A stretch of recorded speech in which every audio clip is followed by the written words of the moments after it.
Komandan Iran desak milisi Irak tingkatkan serangan pada pasukan Amerika Serikat.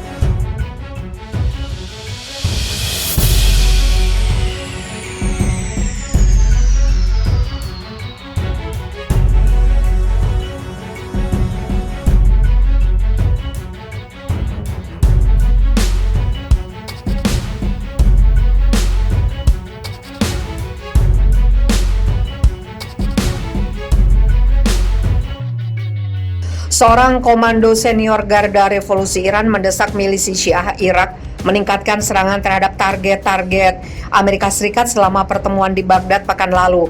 Informasi itu berdasarkan keterangan 3 sumber milisi dan 2 sumber keamanan Irak yang mengetahui pertemuan itu pada Reuters. Pasukan Amerika Serikat di Irak dan Suriah diserang beberapa kali setelah kunjungan delegasi Iran yang dipimpin Kepala Intelijen Garda Revolusi Hossein Taib. Serangan milisi terjadi setelah serangan udara mematikan oleh Amerika Serikat terhadap milisi yang didukung Iran di perbatasan Suriah, Irak pada 27 Juni.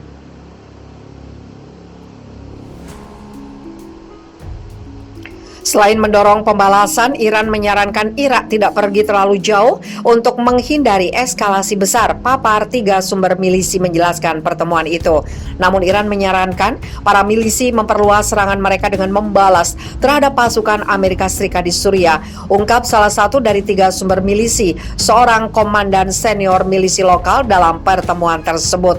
Gejolak itu muncul ketika perbedaan signifikan mengaburkan upaya diplomatik menghidupkan kembali perjanjian nuklir Iran 2015 yang ditinggalkan mantan Presiden Amerika Serikat Donald Trump. Tetapi Iran ingin dipulihkan untuk memungkinkannya melanjutkan ekspor minyak. Seorang pejabat senior di wilayah tersebut yang diberi pengarahan oleh otoritas Iran tentang kunjungan Taib mengatakan Taib bertemu beberapa pemimpin milisi Irak selama perjalanan dan menyampaikan pesan pemimpin tertinggi kepada mereka tentang menjaga tekanan pada pasukan Amerika Serikat di Irak sampai mereka meninggalkan wilayah itu.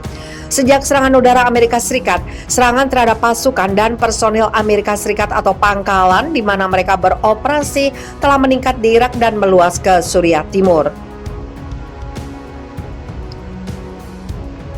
Kementerian Luar Negeri Iran tidak segera menanggapi pertanyaan dari Reuters untuk artikel ini, dan pejabat di kantor hubungan masyarakat Garda Revolusi tidak segera tersedia untuk dimintai komentar. Utusan Iran untuk PBB bulan ini membantah tuduhan Amerika Serikat bahwa Teheran mendukung serangan terhadap pasukan Amerika Serikat di Irak dan Suriah. Dia mengutuk serangan udara Amerika Serikat terhadap gerilyawan yang didukung Iran di sana. Tidak ada tanggapan segera dari pemerintah Irak atau kantor Perdana Menteri Irak untuk pertanyaan tentang pertemuan itu.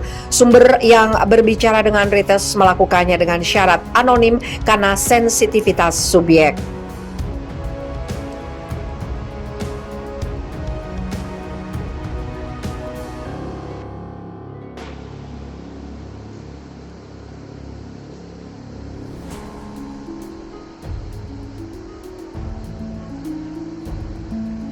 Erdogan kepada Xi Jinping, Muslim Uighur harus setara dengan warga Cina. Presiden Turki Recep Tayyip Erdogan mengatakan kepada koleganya dari Cina, Presiden Xi Jinping, penting bagi Turki bahwa Muslim Uighur hidup dalam damai sebagai warga negara yang setara dengan Cina. Meski begitu, ia mengatakan Turki tetap menghormati kedaulatan Cina. Erdogan membuat pernyataan itu selama panggilan telepon dengan Xi, di mana kedua pemimpin membahas masalah bilateral dan regional. Pakar dan kelompok hak asasi PBB memperkirakan lebih dari 1 juta orang, terutama dari etnis Uighur yang berbahasa Turki dan minoritas Muslim lainnya, telah ditahan dalam beberapa tahun terakhir di sistem camp yang luas di wilayah Xinjiang Barat, Cina. Cina awalnya membantah camp itu ada, namun belakangan mengakui keberadaannya dengan mengatakan sebagai pusat pelatihan dan dirancang untuk memerangi ekstremisme. Negara itu menyangkal semua tuduhan pelecehan. Erdogan menunjukkan bahwa penting bagi Turki bahwa orang-orang Turki Uighur hidup dalam kemakmuran dan perdamaian sebagai warga negara yang setara dengan Cina. Dia menyuarakan rasa hormat Turki terhadap kedaulatan dan integritas teritorial Cina. bunyi pernyataan kepresidenan Turki seperti dikutip dari Reuters Rabu 14 Juli. Menurut pernyataan itu, Erdogan mengatakan kepada Xi bahwa ada potensi tinggi untuk hubungan komersial dan diplomatik antara Turki dan Cina. Kedua pemimpin juga membahas bidang-bidang termasuk energi, perdagangan, transportasi, dan kesehatan.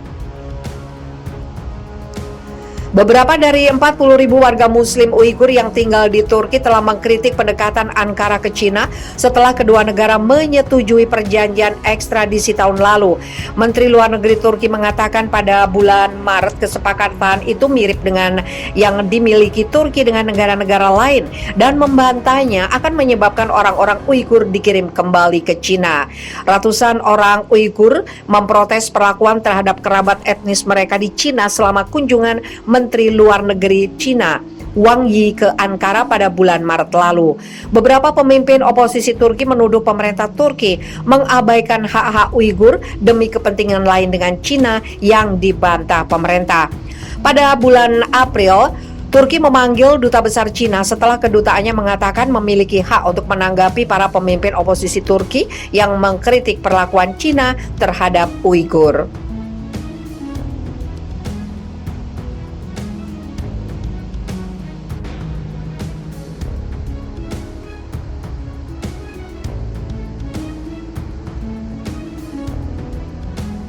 Isi obrolan Erdogan dengan Presiden Israel yang jarang terjadi. Momen yang jarang muncul antara hubungan kepala negara Israel dan Turki terjadi. Presiden Turki Recep Tayyip Erdogan berbicara dengan Presiden Israel Isaac Herzog lewat sambungan telepon. Pihak kepresidenan Turki menyatakan percakapan via telepon antara Erdogan dan Isaac Herzog terjadi pada hari Senin 12 Juli waktu setempat. Seperti dilansir AFP Selasa 13 Juli. Erdogan yang merupakan seorang pendukung vokal perjuangan Palestina selama 18 tahun pemerintahannya sempat mengadakan pembicaraan pada hari Sabtu 10 Juli dengan Presiden Palestina Mahmud Abbas. Percakapan Erdogan dan Abbas dilakukan sebelum pembicaraan dengan Isaac Herzog. Kepresidenan Turki menyatakan dalam pertemuan pemimpin Turki dan Palestina itu, Erdogan mengatakan kepada Abbas bahwa Turki tidak akan tinggal diam terhadap penindasan Israel di Palestina. Ketika konflik berkecamuk di Gaza awal tahun ini, Erdogan menuduh Israel melancarkan terorisme dan berjanji untuk mengerahkan dunia untuk mempertahankan wilayah itu. Sementara dalam pembicaraan telepon dengan Presiden Israel Isaac Herzog, kepresidenan Turki menyatakan Erdogan menekankan pentingnya hubungan Turki Israel untuk keamanan dan stabilitas di Timur Tengah.